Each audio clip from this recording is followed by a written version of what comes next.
Hello everyone. In this session we will solve one more problem on the Kani's method. Okay. So the problem is something like this. We have to analyze a frame. It is a one bay multi-story. So this is one bay multi-story. We have a two-story frame. So we have to analyze this frame using Kani's method, and we need to draw the shear force and bending moment diagrams. Okay. So before taking up with the solution of this frame, so I would like to decide one thing, whether this frame is a symmetric frame or no. As we already know, symmetric frames, they doesn't undergo any lateral sway. It means if the frame is symmetric, then no need to consider the sway component into the analysis. Okay, if frame is not symmetric, then obviously it will undergo the lateral displacement and we need to consider the sway component into the analysis. Now, how to decide whether this frame is a symmetric frame or no? So for that, the best way is to divide the entire frame exactly at the center. Okay. If I divide the entire frame exactly at the center, then the two parts of this frame or the structure, they should be like a mirror image to each other. If they are like a mirror image, then we can say the given frame, it is symmetric in the nature and it doesn't undergo lateral sway. See here. Now this half, it is exactly mirror image to this. You can see this height is 4 meter, this height is also 4 meter. The I value for this member is 2I, this member is also 2I. This height is 4 meter, this 4 meter, I. You can see this load, it is acting at a distance of 1 meter from this end, and this load is also acting exactly at 1 meter from the same D point. So this magnitude is also 20 kilonewton, this magnitude is also 20 kilonewton, and obviously this is a UDL. So if you see, both parts are exactly mirror image to each other. It means the given frame, it is a symmetric frame. So as I know the given frame is a symmetric frame, then I need not necessary to consider entire frame for the analysis. I can consider only one half, either it may be left half or it may be right half, I can consider for the analysis. You can analyze only one half, that is one part of the frame, and you can represent the values on the other half also, right? Okay. So with this, let me start with the analysis solution. So as we all know, the step number 1, it remains same, that is the estimation of fixed end moments. So it will not change. Okay. So we call it as FEMs. So this is the step number 1. Remember here, as I am considering only one part, so here I am considering the left part. So I will calculate the fixed end moments only for the left part. It is not necessary to calculate the fixed end moments for all the members. If you calculate fixed end moments for only left part, it is more than enough. So starting with member AB, MF AB equals to MF BA equals to 0. Why? Because there is no load acting on the member AB, so fixed end moments are 0. Similarly on member BC, there are no loads, so I can straight away write MF BC,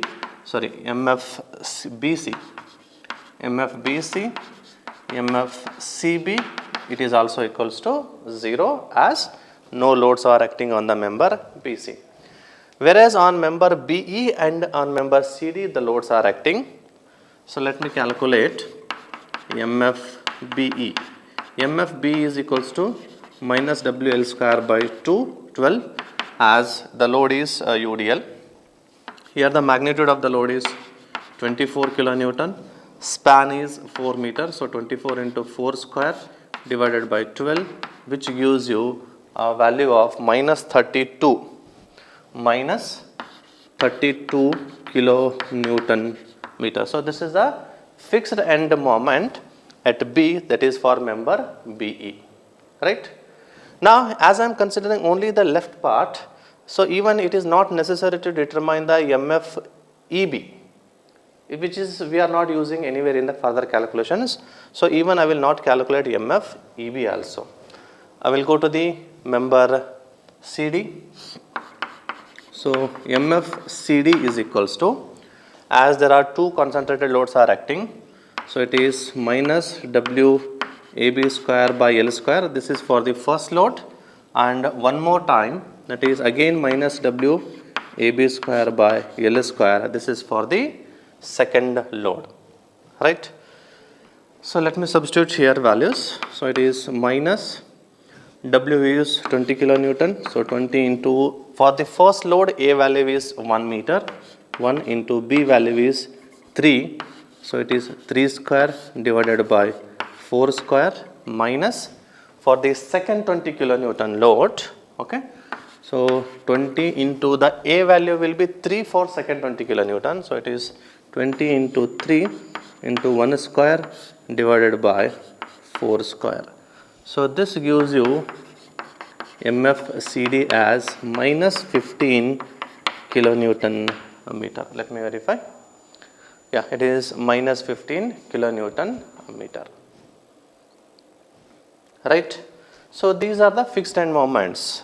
So what I have done here is I have calculated fixed end moments only for the one part, okay. As I am considering the left part, so I have calculated the fixed end moments only for the left part, okay. So this is step number 1. Now I have to work out the rotation factors. So based on the rotation factors, we are going to estimate the rotation contributions. So I need rotation factors. So that is worked under the second heading, that is step 2, relative stiffness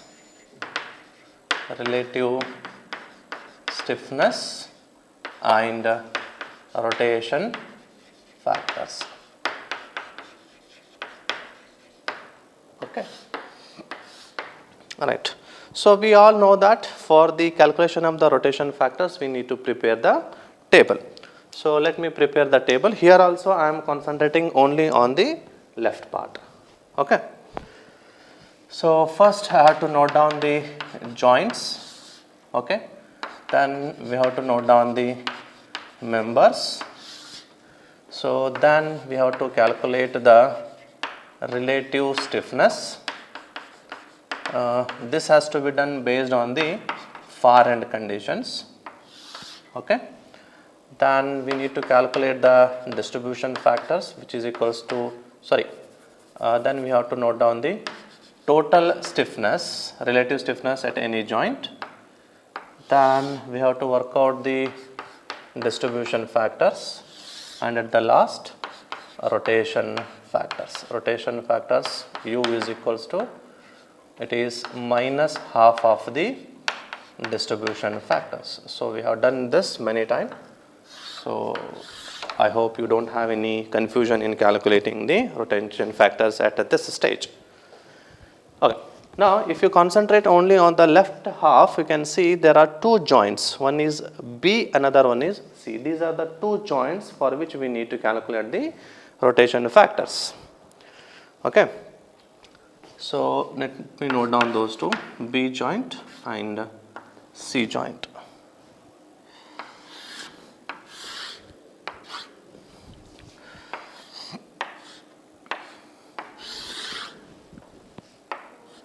Okay. Now you can see at B joint we have three members, BA, BE and BC. So it is BA, BE and BC, right. And at C joint we have two members, one is CB, another one is CD. CB and CD. So these are the two members at C joint. Now we have to calculate the relative stiffness. See, for BA member, A is far end and it is fixed in the nature. So it is I by L. Stiffness value is I by L. I value for BA member is 2I, L is 4, so it is 0.5 I, right. Now for BE member, okay, so here we have to be very careful. For BE member, the E member, we are taking the half section, it means the member, BE member, we are considering only half of the BE member for the calculation. So here the stiffness value has to be half, but the length should be full. Okay, that we have discussed in the previous class very clearly. So here for BE member, the far end is fixed, so it is I by L. As BE member, we are taking the section exactly at the center, it is half of the I by L, half of the I by L. This point we need to remember. Okay. So half of the I by L, it is half into I value for BE member is 4I, 4I divided by L is 4. This is also 0.5 I, right. Okay. Now for BC member, C is far end and it is fixed, so this is also I by L. Here I am not taking half of the stiffness value because here the BC member completely is on the left side, so we are not taking any section for that. So it is I by L. I value for BE member, sorry, BC member, it is I, L is 4, so this is 0.25 I. 0.25 I. These are the relative stiffness for the member BA, BE and BC. Now similarly we have to do it for the C joint. At C joint we have two members, one is CB and another one is CD. For CB member, C is far end and it is an intermediate joint, so we consider it as fixed. So this is also I by L. I value for CB member is I, L is 4, so this is 0.25 I. Okay. Now for CD member, D is far end and it is also an intermediate joint, we consider that also as a fixed. But for CD member, as we are taking section, our section is passing through this CD member, so we have to consider half of the stiffness, that is half of the I by L, half of I by L. This point we need to remember. Okay. So if you do mistake here, then your entire problem is wrong. So we have to be very, very careful while considering the stiffness values of the members through which we are passing the sections. Now, sorry, here I think I have not mentioned the I value. I value here is 2I. For CD member, I value is 2I. So it is 2I, half of the 2I divided by span is 4, right. So this is again 0.25 I. It is again 0.25 I. Now the total stiffness here is 0.5, it is 1.25 I, and here it is 0.5 I. So these are the total stiffnesses at the joint B and C. Now we need to calculate the distribution factors. Distribution factors equals to, it is K divided by summation of K. K is nothing but relative stiffness. Summation of K is nothing but total stiffness. 0.5 by 1.25, it is 0.4. Again 0.5 by 1.25, it is also 0.4. And 0.25 by 1.25, it is 0.2. It is 0.2. 0.25 by 0.5 is 0.5 and 0.5, right. The rotation factors, they are minus half of the distribution factors. It means it is 0.2, minus 0.2, minus 0.1, minus 0.25 and minus 0.25. I have taken half of the distribution factors as the rotation factors, right. So this is how we need to calculate the rotation factors. Remember, whenever we are calculating the rotation factors for a symmetric frames, we have to be very, very careful while estimating the relative stiffness. The members through which we are passing the section, for those members we need to consider half of the stiffness value. Don't consider half of the length. You have to consider half of the stiffness value. Length will remain same. Only changes is we need to consider half of the frame, half of the stiffness value. Right? Okay. So with this, I will move on to the next step, that is the step number 3, Carney's table. Okay. Even for the Carney's table, I have to consider only the half of the frame for which we have estimated the values. Okay. Step number 3. Step 3.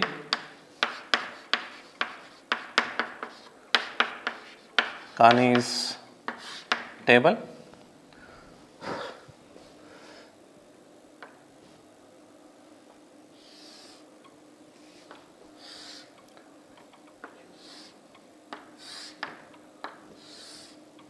I have to be little very careful while drawing the Carney's table for multi-story frames.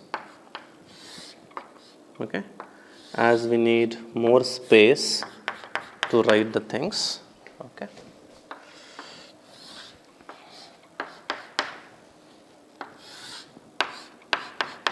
So this is A, this is point B, this is point C, this is D dash, this is E dash.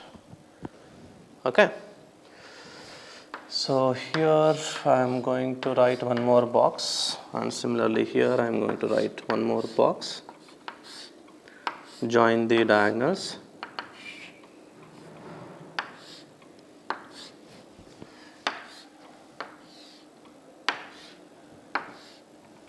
Okay. Right. Now once we ready with the frame, then next we need to mention the fixed end moments. The fixed end moments for member, it is, you can see, for member AB they are 0. Similarly for member BC they are 0. Okay. And as per our calculations, the fixed end moment for BE member, that is MFBE, it is minus 32, and fixed end moment for member CD, it is minus 15. It is minus 15. Okay. So next we need to write the algebraic sum of fixed end moments.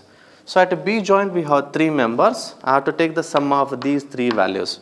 0 plus 0 minus 32, it will be minus 32 as the algebraic sum of fixed end moments at B joint. Similarly, the algebraic sum of fixed end moment at C joint, that is for member CD and for member CB and CD, that is 0 minus 15, it is minus 15. Right? Okay. So once we have this, our next duty is to calculate these things, that is M dash AB, so which is 0. We need M dash BA, we need M dash BC, it is M dash BE. Next, this is M dash BC, this is M dash CB, this is M dash CD, this is M dash D dash C, this is M dash E dash B. These values are 0 as they are far ends. So we are not calculating the far end rotation contribution. So those are 0. Okay. So let me start with the cycles. So as per our understanding in the previous classes, so the rotation contributions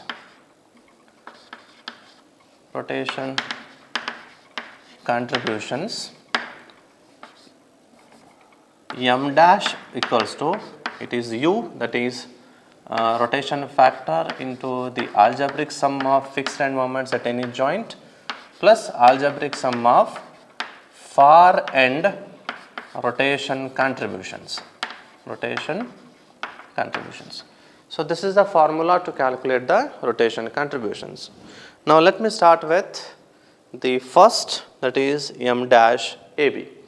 Now to calculate the rotation contributions at the B joints, that is for value m dash BA, m dash BE and m dash BC, I need far end rotation contributions here.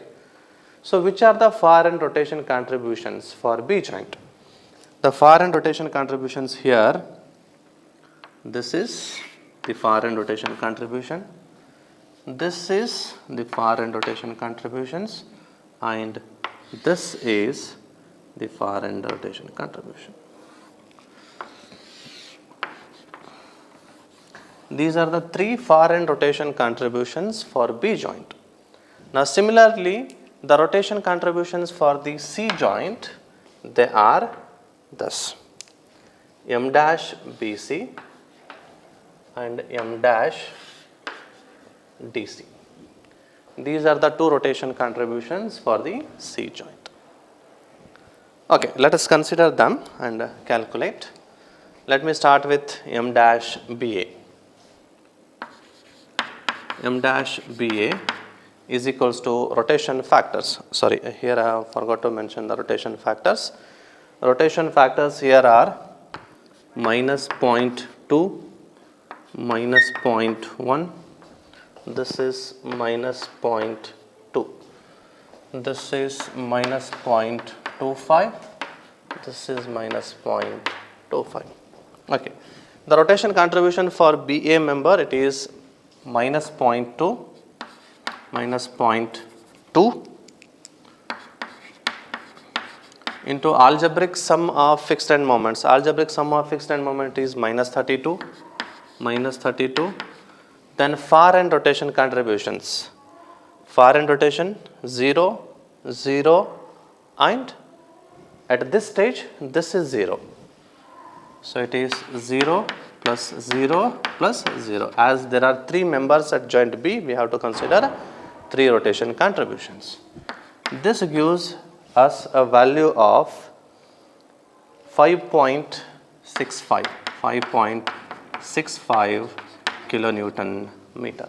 So that I am going to write here 5.65. Right? Now second, m dash BE. M dash BE. So the rotation contribution is minus 0.2 into minus 32 plus 0 plus 0 plus 0. So this also gives us the same value plus 5.65 kilonewton meter. As the rotation factors are same, the rotation contributions will also remain same, that is 5.65. Right? Next, the third value, that is m dash BC. M dash BC. M dash BC is equals to rotation factor minus 0.1 into minus 32 plus 0 plus 0 plus 0. So this gives us a value of plus 2.83. Plus 2.83, which I am going to write here. 2.83. Okay. So these are the rotation contributions at the joint B. Now I have to go to the joint C. So at joint C we have m dash CB, which I need to calculate. M dash CB. The rotation factor for m dash CB, it is minus 0.25 into the fixed end moments are minus 15 plus the far end rotation contributions. For C joint, the far end rotation contributions are m dash BC and m dash DC. So this is 0, but this is 2.83. So it is plus 2.83 plus 0. This gives us a value of 3.75. 3.75 kilonewton meter. So which I am going to write here 3.75. Similarly, the m dash CD, it is minus 0.25. So this value will remain same, 15 plus 2.83 plus 0. So this is also remain same, 3.75 kilonewton. So this is also 3.75. So one thing we need to remember here, if the rotation factors they are same, then the rotation contributions value will also remains same. So it is not necessary to calculate for two members separately. So rotation factors are same, so you can straight away write the rotation. So rotation factors are same, rotation contributions will also remains same. So that you can straight away write it. Okay. So this is about one cycle. So if I move on to the second cycle, in the next cycles, there is a change only in the far end rotation contribution values, or else the remaining thing will be same. Okay. Now for the second case, you can see m dash BA, rotation factor into algebraic sum of fixed end moments plus far end rotation contribution. So these two will remain 0 and 0, but this we have value. So it is 0 plus 0 plus 3.75. This gives us a new value of 5.79 kilonewton meter. So this will also remains m dash BE, as the rotation factors are same. So this will also remains the 5.79 kilonewton meter. So straight away I will write here 5.79. This is also 5.79. Whereas for m dash BC, sorry, this is m dash BC. For m dash BC, it is 0 plus 0 plus 3.75. So this value, it gives us 2.90 kilonewton, 2.90. Okay, sorry, it is a mistake.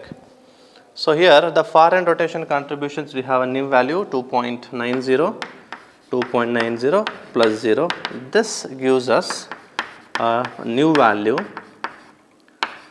that is 3.04 kilonewton meter. So this is also 3.04 kilonewton meter.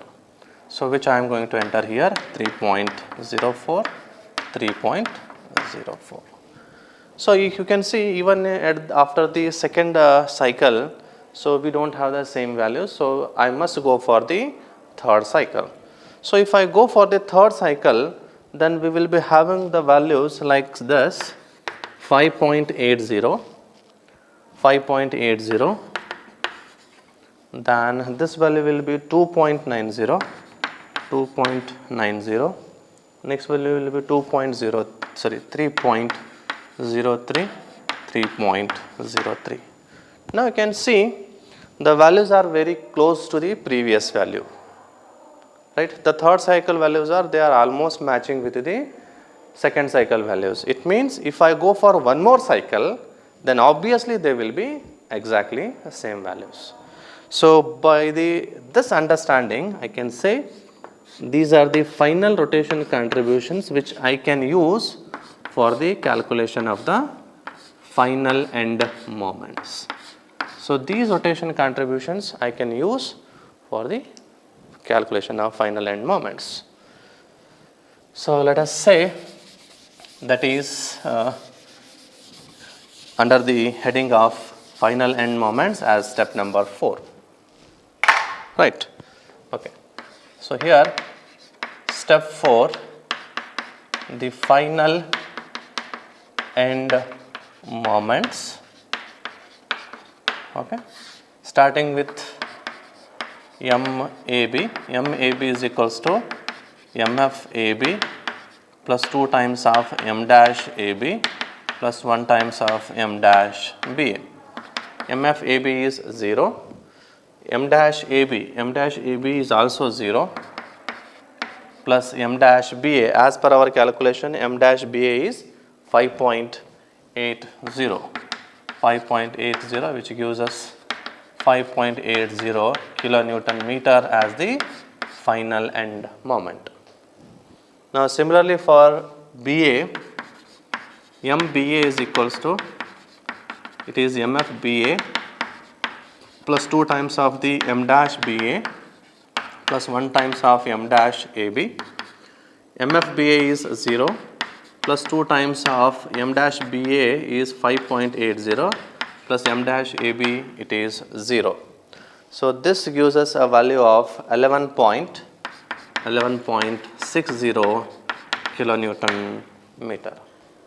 Similarly, if I calculate for the other members, m dash BE, it is 8.83 kilonewton meter. M dash BC is equals to M dash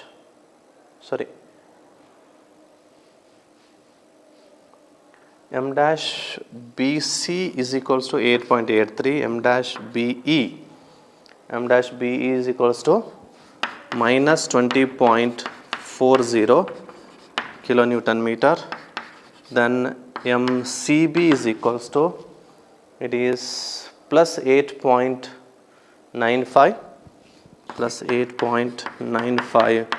kilonewton meter, and MCD is equals to minus 8.95 kilonewton meter. So these are the final end moments if we calculate. Okay. So once we have these final end moments, our next duty is to represent them into the main diagram. See, starting with MAB, it is 5.80. 5.80, it is a positive value, it means the direction is clockwise. So here this is 5.80 kilonewton meter.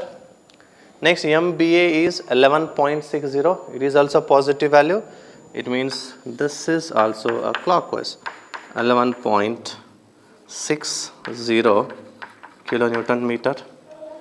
Next, MBC is 8.83, it is a positive value. Positive value means this is also clockwise in the nature, 8.83 kilonewton meter.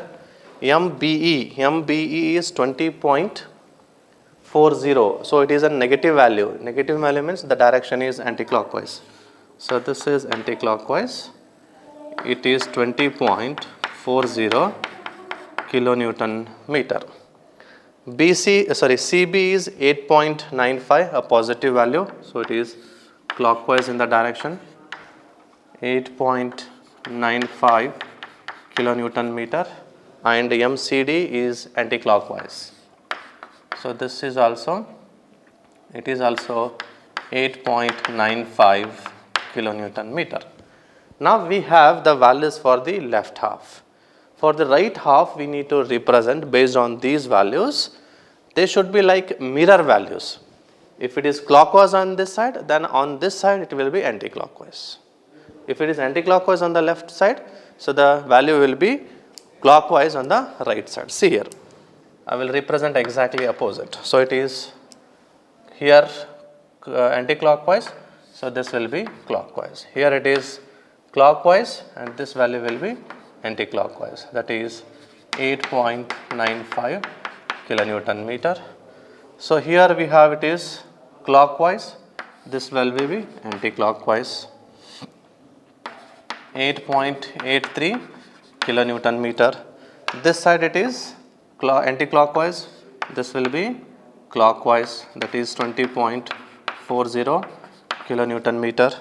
This is clockwise, this will be anti-clockwise, 11.60 kilonewton meter. So this is clockwise, this will be anti-clockwise, that is 5.80 kilonewton meter. So this is how we can analyze the frame by considering only the left half or the right half. You can represent the values on the other half, right? So the next step is step number 4, that is calculation of the support reactions and the maximum bending moment values. So using those values we can draw the shear force and bending moment diagrams.